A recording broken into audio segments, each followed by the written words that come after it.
Are you ready to embrace a healthier, more vibrant life?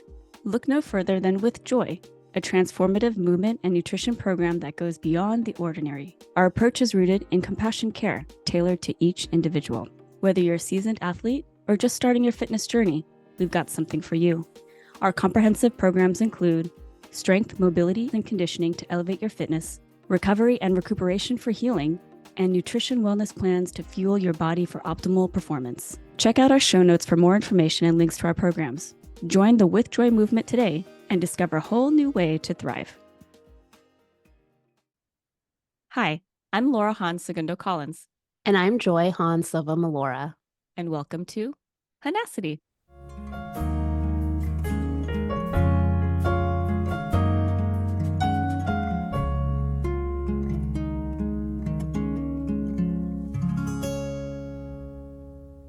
Hey, Joya, how's it going?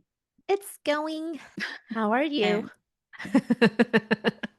Still rocking it. As always. Wait, hold on. Let me see your shirt because we have to explain your shirt because it's so amazing. It's Laura's thanks. logo and her practice, and it's this beautiful star with her initials. Yeah. And I am currently doing your workshop, which is incredible. I'm so proud of you. And whenever I sit in these workshops, it's so much that I'm taking back with me to my athletes. And I just want everyone to take these workshops, especially those who are involved in sport and with kids. And it's not just for coaches, it's for athletes, it's for parents, it's for guardians, it's mentors. I've learned so much, and I didn't think I would get so much out of it just because we've talked so much at length about things, but you have brought more to the table. It's a lot of self-reflection. It makes me think quite a bit of how impactful I can be to these kids.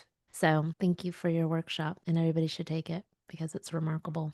Thank you so much, Joy. That really means so much to me. Really, truly. I feel like the workshops, which is a 4-part series called Beyond the Game, the Complete Athlete Development Series, it's really been decades in the making, beginning when you and I were in gymnastics to my own mental health journey through my 20-year history of being a therapist and as a parent to athletes, and bring this full circle. My heart has poured into these workshops. And basically, I used to do trauma-informed care workshops when I was the domestic violence coordinator back at Health and Hospitals Gotham Gouverneur. And it's just been moved from when I was working with healthcare providers to now for the sports world. And it's been really, really fun and very rewarding, very healing. So I'm really honored, Joy, that you would say that, most of all, because you and I talk ad nauseum about trauma-informed care. And I feel like you and I are partners in crime when it comes to advocating this in the world. So the fact that you are getting something out of it truly means a lot to me. So I'm glad that you are.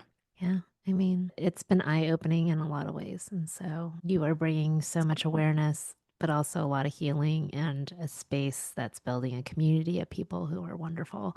So I'm very thankful for all that you have done with your workshop and the blood, sweat, and tears into it because it's very comprehensive. And so I think anyone who takes it would get something out of it. So you're welcome. I appreciate that. I'm so proud. So you did an amazing job.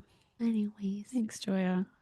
Yeah. Well, actually, this is a good segue because we are doing part 2 of our outstanding friend, Marianna Williamson. We're going to be listening into the second half of her interview today, and you're going to be hearing about how her experience also leads her to become an excellent, amazing advocate. She is on the legislative committee for Athletes for Hope, and she is doing amazing things in the world today because of her history in sports. And anyway, without further ado, Marianna Williamson, part 2. Yay! Some things did turn around, and there were some hopeful things, and there was a person in my life who I feel saved my life because things were so dark and I felt like such a failure. What did get you through that time? Tell us about that person. Well, I had to finish high school first. So it was my junior year, and as pitiful as my time in Oklahoma was, I didn't have any friends. I had 2 nice high school friends because, they ask you to hang out and eventually you say no so many times because you're busy doing gymnastics, they stop asking. So when I moved to Maryland, I'm like, I cannot go through and be an invisible person with no friends again. I'm like, I'm going to be myself and I'm going to try to make friends, not necessarily training during that time, but after I got hurt, I'm like wearing this giant sling wrapped around my body. I got hurt right before the Olympics, and that was my junior year. And then my senior year, I was like, I'm going to go to homecoming. I'm going to go to a football game. I'm going to go to the prom. At first, my mom's like, well, we're going to move back to Missouri. And I was like, I just made some new friends. Can I just finish school in one place where like I don't want to go back home with my tail between my legs, a giant failure. Mm. And of course, she's like, oh, you wouldn't be a failure. And I'm like, yes, I would. Like all these people who know who I am, like the gymnast, what happened? Were you in the Mhm. Olympics? No. And so I had a really fun senior year. I was on the dance team, which was fun. I went to football games. I did all that. I had been recruited my junior year. I went on college visits, and then I'm like, well, nobody's obviously going to take me. As far as my shoulder went, I separated it, tore ligaments. The first doctor that we went to said, well, we need to get you into reconstructive surgery right away. He was a sports doctor, but didn't really understand gymnastics, that you need to have full range of Mhm. motion and doing all that. And so he said, well, you're not going to be able to, move it fully and have all that if we do the full surgery. And then the second doctor said, well, if you don't do the surgery, you're not going to have full stability. So it was kind of like, damned if you do, damned if you don't. And at that time, I was thinking about, well, should I just try and come back? So I tinkered with that for a while, kind of the summer between my junior and senior year. But the fact was, I mean, I had multiple torn ligaments. Mentally, I was broken. And so the place that I had kind of verbally committed was UNC Chapel Hill. And that was the place that had a good combination of academics and athletics. They're not the top 10 gymnastics school in the country, but beautiful campus. I felt at home with the rest of the girls. And I was scared, I'm going to get dropped from the team. I'm going to end up having to move home, go to junior college in Missouri. Like everything's just crashing down.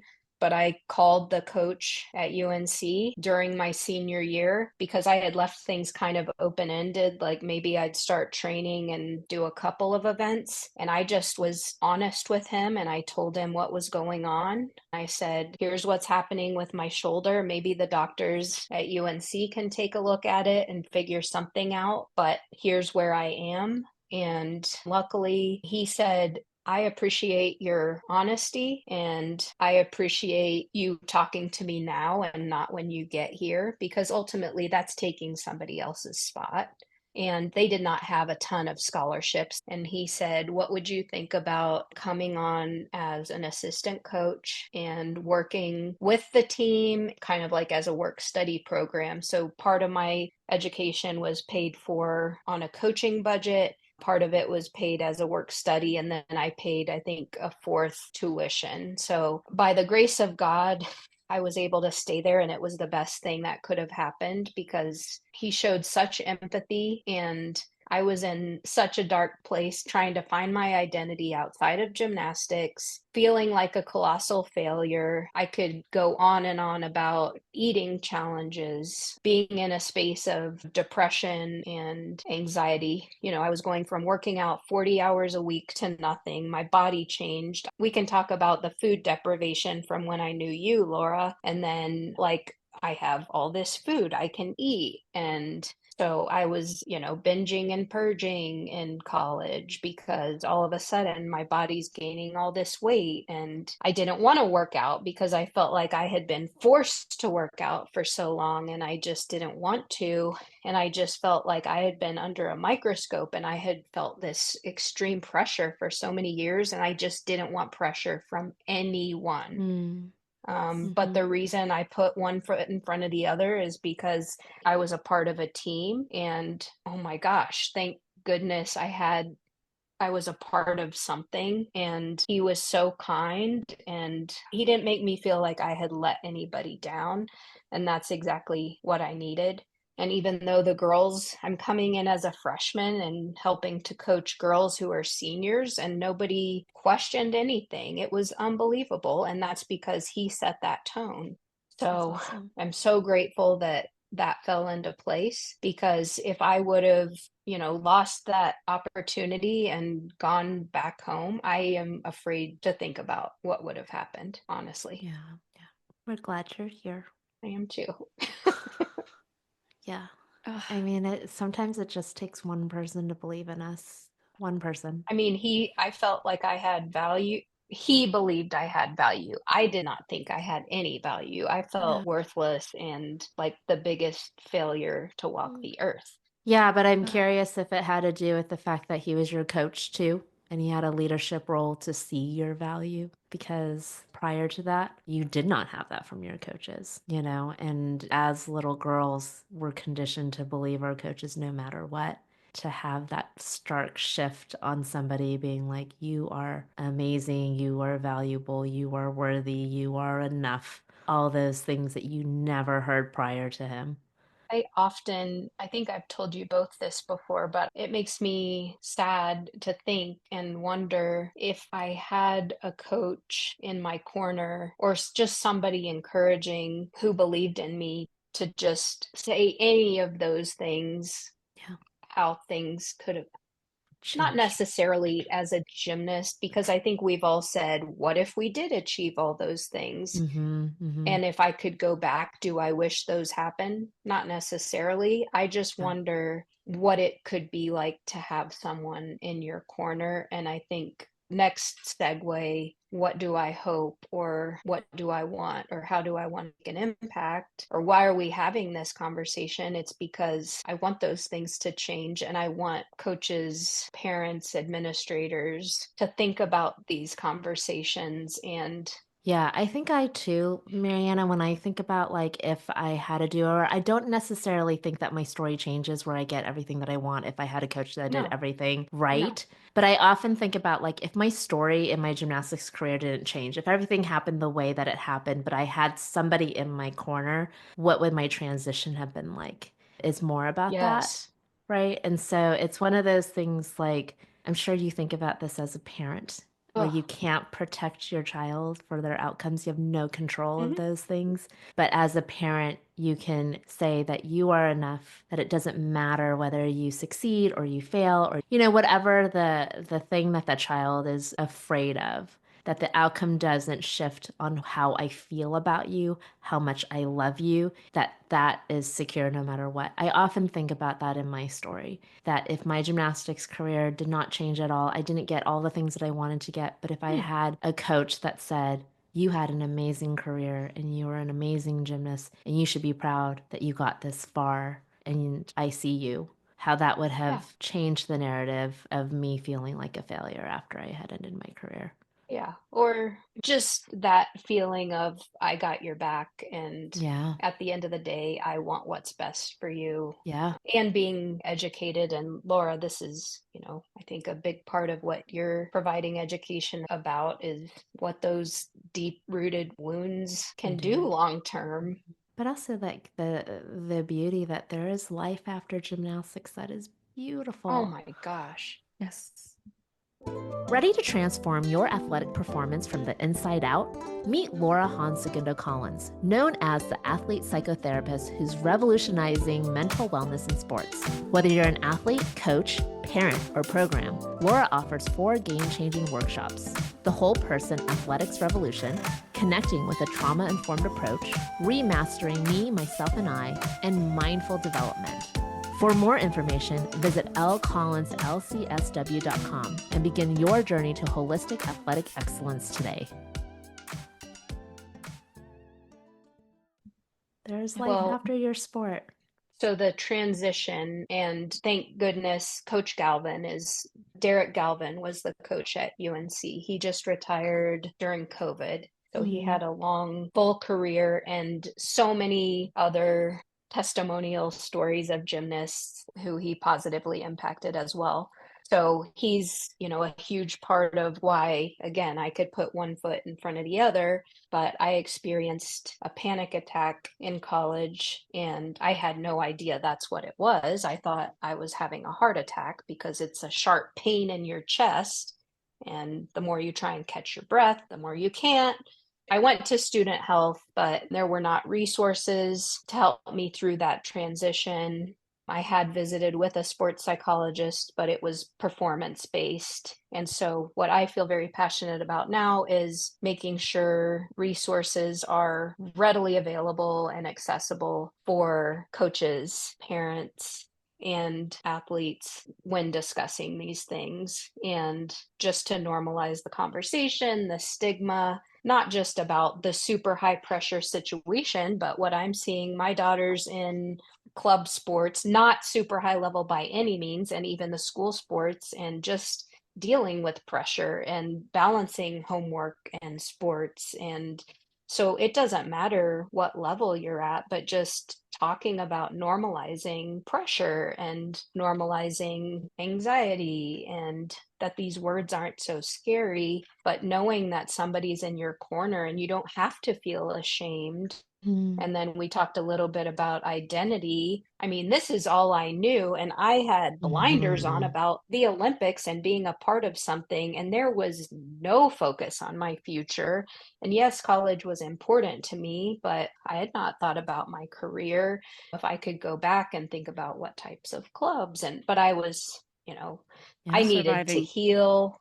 You were surviving. Yeah. Yes, I was surviving. I'm thrilled about how far student athlete health or athlete mental health has come, but there's still a very long way to go. And so I'm grateful I was at UNC. I'm grateful I wasn't alone. I'm grateful I stayed in Chapel Hill. Oh, I'm so grateful I stayed in Chapel Hill and had kind of that family surrounding me, even though I wasn't competing. There weren't resources, but now I'm just trying to think of what those resources are and trying to figure out, how to open up those conversations with parents, even if the kids are in middle school Yeah. and high school and learning about the statistics. And I'm not a psychologist, I don't have a mental health background, but the lived experience and just kind of seeing the signs and being able to have some questions and conversations so the kids feel comfortable, whether you're a coach, Joy, like you, whenever you just start to see a couple signs, just to have a conversation to make sure that they know, like, this is a safe place and Yeah. they can come to you and just have a conversation. Well, and also because of your experience, you're hyper vigilant about like being able to see the stuff that does not Yeah. look right or smell right or seem right because of what you went through. And so we can smell that stuff a mile away when it's not okay. That's what's part of your experience. You cannot teach that in a lot of ways. It's what you went through.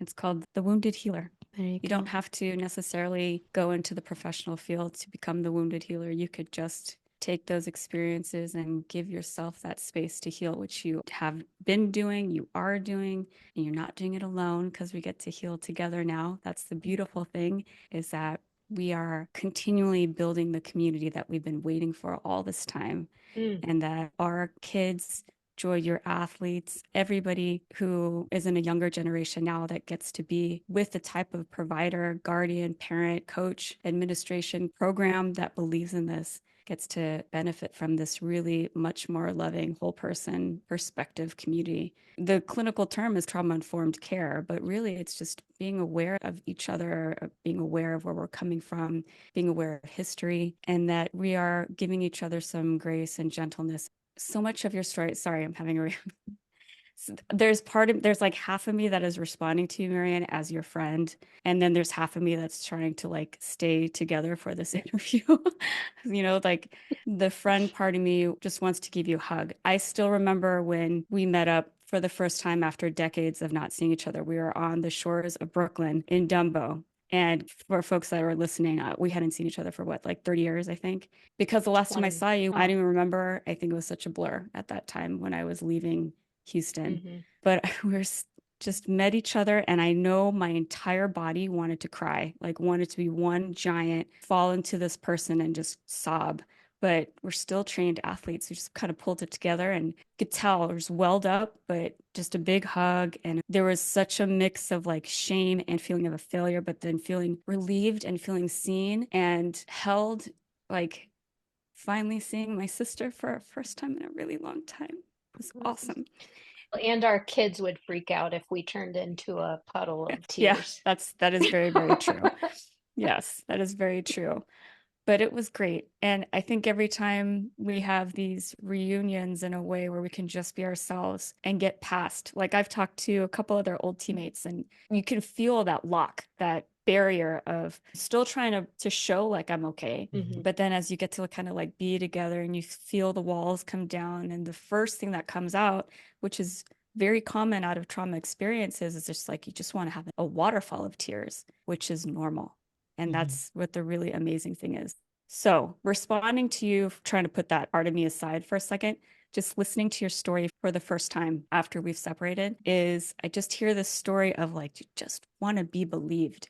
Like this idea that young athletes who put in this much time, this much energy would be lazy or don't want it enough, or that we can handle it just because we're young, and that whatever that mindset was back then. Today, you can be the person that is believing your daughter, your athletes, my sons, like they get to be believed, and it's not coddled. This is the difference. It's not, I think sometimes, many times, any sort of guardian or coach that talks with me is like, where is that line? I get worried that I'm not saying the right thing. I'm worried that I'm going to be construed as like being abusive, or, if I think about emotions and feelings, does that mean I'm coddling them? No, you're not. Is there a line? Yes. You have to kind of figure out like, where do I need to take a step back and let them grapple with something? Where do I need to step in? But the bottom line is, underlying all of it is to believe them. If your common denominator is believing, then everything else becomes a relationship. Have a relationship with your athletes, with your children.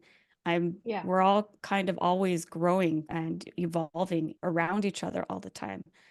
So And I didn't hear any of us say this journey is not tough and hard. Nobody said you don't need to work hard, you don't need to put in the hours. Coddling is not a part of it, but yes, being believed when someone tells you something, or when there's a legitimate injury or concern for safety, that's very different than putting in the work, putting in the time, becoming an athlete.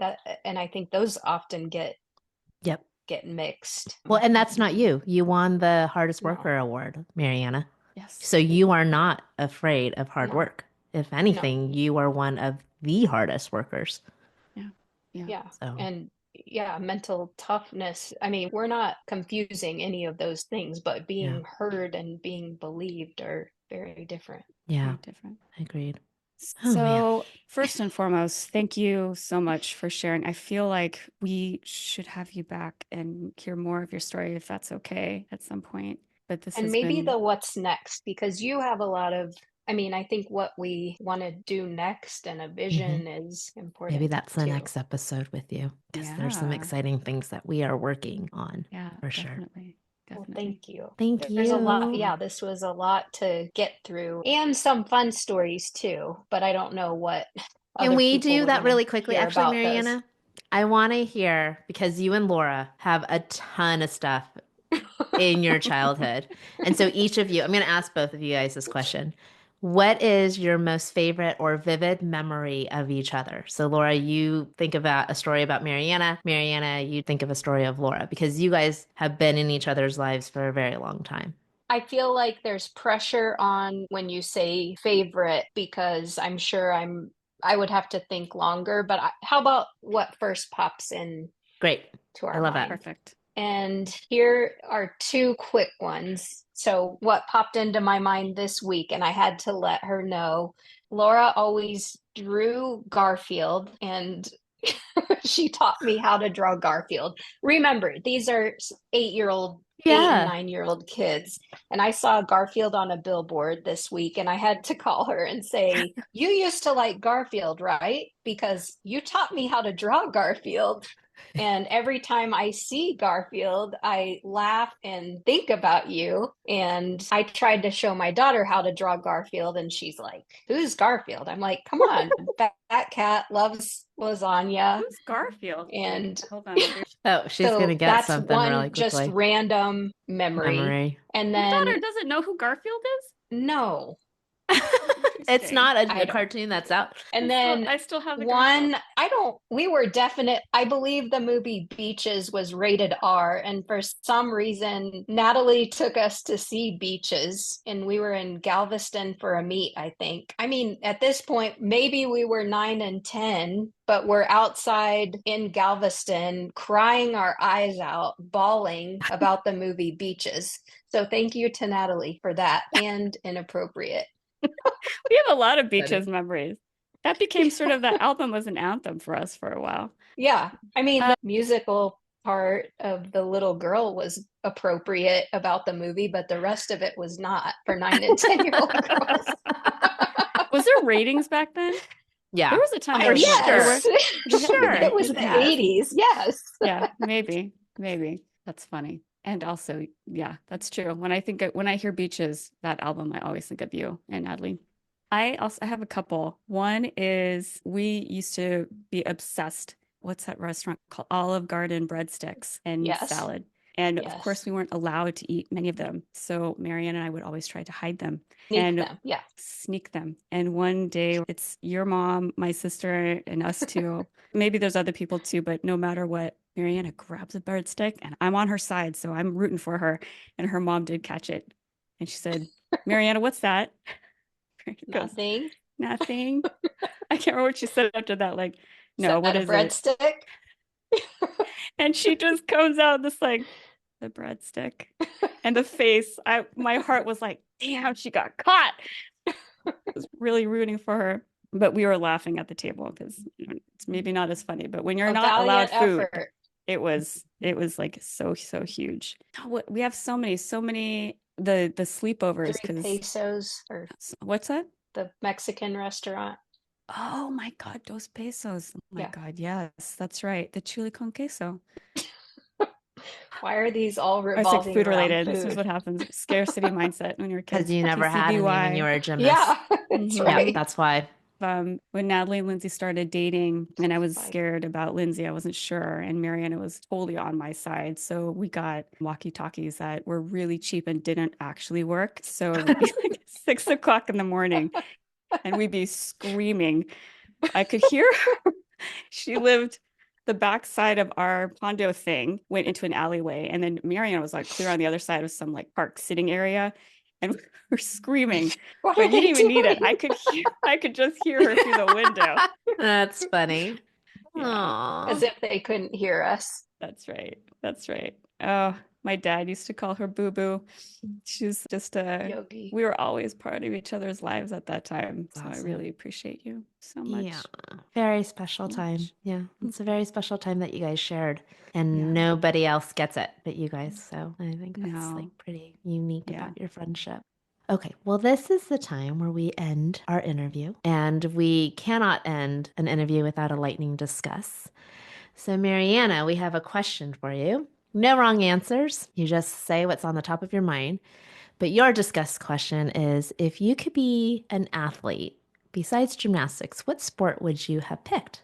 Summer Olympics, I would say pole vaulter because that looks really fun. I don't know how tall you have to be, but if That'd if be a there's high not jump a for you. height, if there's not a high Maybe height not high jump. requirement, maybe Mhm. pole vaulter. Winter Olympics, I think it would be fun to be an aerial skier Yeah, Ooh, that where makes they yeah. do sense. the, Totally see you do that. Yeah. Yeah, yeah. Mhm. I love it. A little bit about your gymnastics. What about you, Laura? Ooh, Summer Olympics, probably be basketball if I could. I'd be like Muggsy Bogues. And for Winter Olympics, probably hockey. There was a time that I really wanted to be a hockey player. Every Friday we'd go ice skating in Pasadena Ice Center and was totally into the Kings back then. And I really Yeah. thought someday I'm going to be a hockey player. It's very cost prohibitive though, but that was a dream. How about you, Joy? Amazing. It's so interesting that you guys did it in different categories, like Summer and Winter Olympics. So I was not expecting that. So I guess for me, for summer, is there golf in the Olympics? Mhm. There is. Okay. Recently.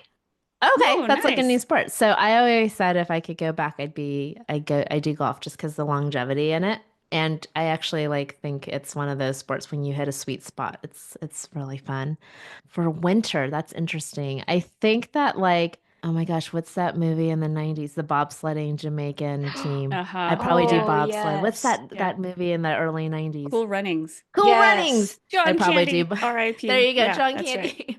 I'd probably do bobsledding because I think that would have been Nice. fun. It feels like a That roller would be coaster. Nice. Ooh, and a new one, flag football, is Ooh, coming. yeah, that's I pretty used to love cool. flag football as a kid. That was like my favorite thing to do during recess. So My oldest son interesting. loves playing football and he plays flag football. I think it's great. That's awesome. Yeah. Well, Anyway. Thank so you. much. This feels Love very you. therapeutic. Love you too. Yeah, we can't wait to Can't wait to have have you you Thanks back. for having me. Mm-hmm. Always. Mhm. You're always welcome. Oh, I All love you right. both so much. I love you guys too. You too. Thank you again. We'll see you soon. Thank you. Bye. Thanks for tuning in. If you have any questions, please reach out to us on Instagram, Facebook, and TikTok. Share and follow us on Amazon, Spotify, and Apple. Help us out and leave a 5-star review. Thanks.